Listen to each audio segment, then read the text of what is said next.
ಚಾನಲ್ಗೆ ಸ್ವಾಗತ. ಇವತ್ತು ನಾನು ಹುಣಸೆಹಣ್ಣು ಚಿತ್ರಾನ್ನ ಯಾವ ರೀತಿ ಮಾಡೋದು ಅಂತ ತೋರಿಸ್ಕೊಡ್ತಾ ಇದ್ದೀನಿ. ಬೇಕಾಗಿರುವ ಸಾಮಗ್ರಿಗಳು: 5 ದಪ್ಪ ಸೈಜ್ದು ಈರುಳ್ಳಿ ಉದ್ದುದ ಕಟ್ ಮಾಡಿ ಇಟ್ಕೊಂಡಿದ್ದೀನಿ, 20 ಒಣಮೆಣಸಿನಕಾಯಿ ಮುರಿದು ಈ ಥರ ಇಟ್ಕೊಂಡಿದ್ದೀನಿ, ಒಂದು 10 ಎಸಳು ಬೆಳ್ಳುಳ್ಳಿ, ಮತ್ತು 2 ಟೊಮೆಟೊ, ಸ್ವಲ್ಪ ಒಗ್ಗರಣೆಗೆ ಸಾಸಿವೆ, ಅರಿಶಿಣದ ಪುಡಿ, ಕಡಲೆ ಬೀಜ, ಕಡಲೆಬೇಳೆ, ಕೊಬ್ಬರಿ ತುರಿ, ರುಚಿಗೆ ತಕ್ಕಷ್ಟು ಉಪ್ಪು, ಮತ್ತು ಒಗ್ಗರಣೆಗೆ ಎಣ್ಣೆ, ಮತ್ತು ಒಂದು ಕಿತ್ಲೆ ಹಣ್ಣು ಗಾತ್ರದ ಹುಣಸೆ ಹಣ್ಣು ರಸ ತೆಗೆದು ಇಟ್ಕೊಂಡಿದ್ದೀನಿ, ಮತ್ತು ಕರಿಬೇವು, ಮತ್ತು 2 ಟೇಬಲ್ ಸ್ಪೂನು ಜೀರಿಗೆ, ಮತ್ತು 1/4 ಟೇಬಲ್ ಸ್ಪೂನು ಮೆಂತ್ಯ, ಒಂದು 6 ಲವಂಗ ಮೀಡಿಯಂ ಫ್ಲೇಮಲ್ಲಿ ರೋಸ್ಟ್ ಮಾಡಿ ಇಟ್ಕೊಂಡಿದ್ದೀನಿ. ಇವಾಗ ಮಾಡೋದು ಯಾವ ರೀತಿ ಅಂತ ನೋಡೋಣ. ಜೀರಿಗೆ, ಮೆಂತ್ಯ, ಲವಂಗ ಕುಟ್ಟಿ ಪುಡಿ ಮಾಡ್ಕೊಳ್ಳೋಣ. ಮೊದಲಿಗೆ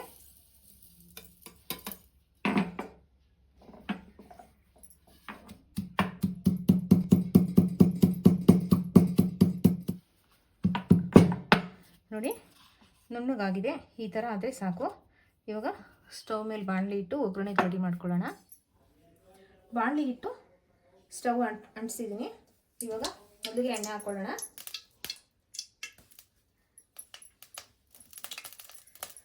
ಎಣ್ಣೆ ಎಷ್ಟು ಬೇಕಂತ ನೋಡ್ಕೊಂಡು ಹಾಕ್ಕೊಳ್ಳಿ, ನಿಮ್ಗೆ ಎಷ್ಟು ಬೇಕಂದ್ರೂ ಹಾಕ್ಕೊಬೋದು.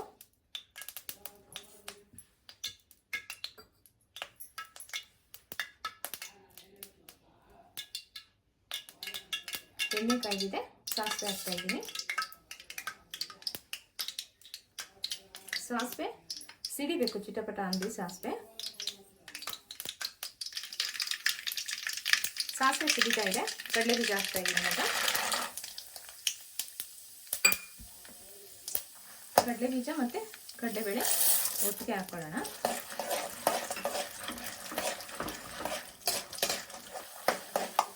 ಕಡಲೆ ಬೀಜ ಕಡಲೆಬೇಳೆ ಆಗಿದೆ. ಇವಾಗ ಈರುಳ್ಳಿ ಹಾಕ್ತಾ ಇದ್ದೀನಿ.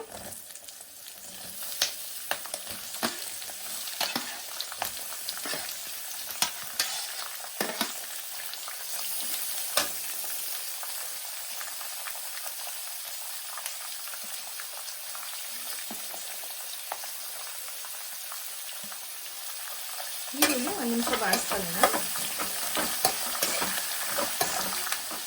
ಈರುಳ್ಳಿ ಸ್ವಲ್ಪ ಬಾಡಿಗೆಯಲ್ಲಿ ಇವಾಗ ಕರಿಬೇವು ಹಾಕ್ಕೊಳ್ಳೋಣ.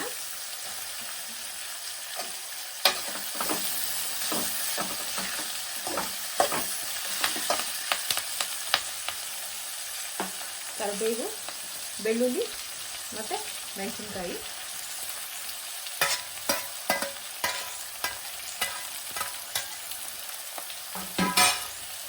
ಇದನ್ನು 1 ನಿಮಿಷ ಬಾಡಿಸ್ಕೊಳ್ಳೋಣ ಎಲ್ಲ ಜೊತೆನಲ್ಲೇ.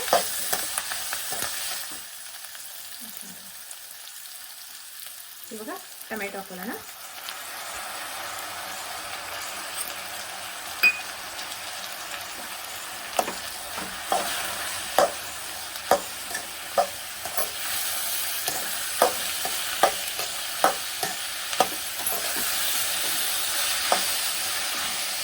ಇವಾಗ ಫೈನಲ್ ಆಗಿ ಉಪ್ಪು ಹಾಕ್ತಾ ಇದ್ದೀನಿ.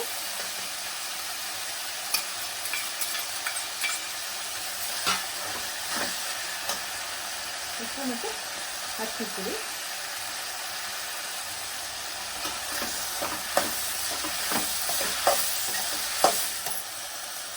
ಟೊಮೆಟೊ, ಈರುಳ್ಳಿ ಎಲ್ಲ ನೀಟಾಗಿ ಬೆಂದಿದೆ. ನೋಡಿ, ಎಣ್ಣೆ ಬಿಡ್ತಾ ಇದೆ. ಇವಾಗ ಇದು ಕುಟ್ಟಿ ಪೌಡ್ರ್ ಮಾಡ್ಕೊಂಡಿದ್ವಲ್ಲ, ಇದನ್ನು ಸೇರಿಸ್ಕೊಳ್ಳೋಣ. ಈ ಹುಣಸೆಹಣ್ಣು ಗೊಜ್ಜಿಗೆ ಇದೇ ತುಂಬ ಟೇಸ್ಟ್ ಕೊಡೋದು.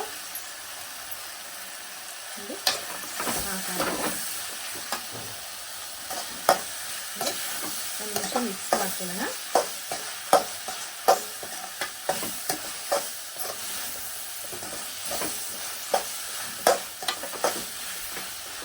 ಇವಾಗ ಹುಣಸೆಹಣ್ಣು ರಸ ತೊಗೊಂಡಿದ್ವಲ್ಲ, ಹುಣಸೆಹಣ್ಣು ರಸ ಮಿಕ್ಸ್ ಮಾಡಿ ಒಂದು 5 ನಿಮಿಷ ಕುದಿಸ್ಕೊಳ್ಳೋಣ.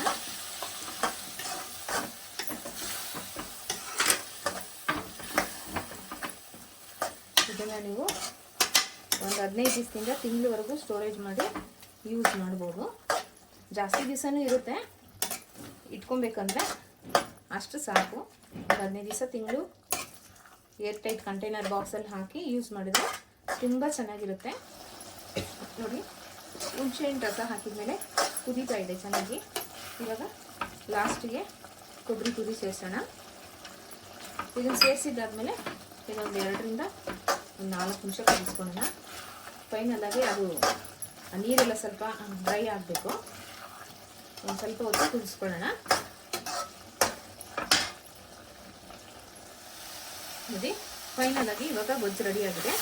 ನೋಡಿ ಈ ಥರ ಎಣ್ಣೆ ಬಿಡಬೇಕು ಹೊಲದಲ್ಲಿ, ಆವಾಗ ಆಗಿದೆ ಅಂತ ಗೊತ್ತಾಗುತ್ತೆ. ಇವಾಗ ಬೇಕಂದರೆ ನೀವು ಕೊತ್ತಂಬರಿ ಹಾಕ್ಕೊಬೋದು, ಇಲ್ಲಾಂದರೆ ಬೇಡ, ಆಪ್ಷನಲ್ಲು. ನಾನು ಇವಾಗ ಕೊತ್ತಂಬರಿ ಏನೂ ಹಾಕ್ತಾ ಇಲ್ಲ. ಇವಾಗ ಸ್ಟವ್ ಆಫ್ ಮಾಡ್ತಾ ಇದ್ದೀನಿ. ಹುಣಸೆ ಹಣ್ಣು ಗೊಜ್ಜು ರೆಡಿಯಾಗಿದೆ. ಸರ್ವ್ ಮಾಡಿದ್ದೀನಿ. ಈ ವಿಡಿಯೋ ಇಷ್ಟ ಆಗಿದ್ದರೆ ಪ್ಲೀಸ್ ಲೈಕ್ ಮಾಡಿ, ಶೇರ್ ಮಾಡಿ, ಕಮೆಂಟ್ ಮಾಡಿ, ಸಬ್ಸ್ಕ್ರೈಬ್ ಮಾಡ್ಕೊಳ್ಳಿ. Thank you.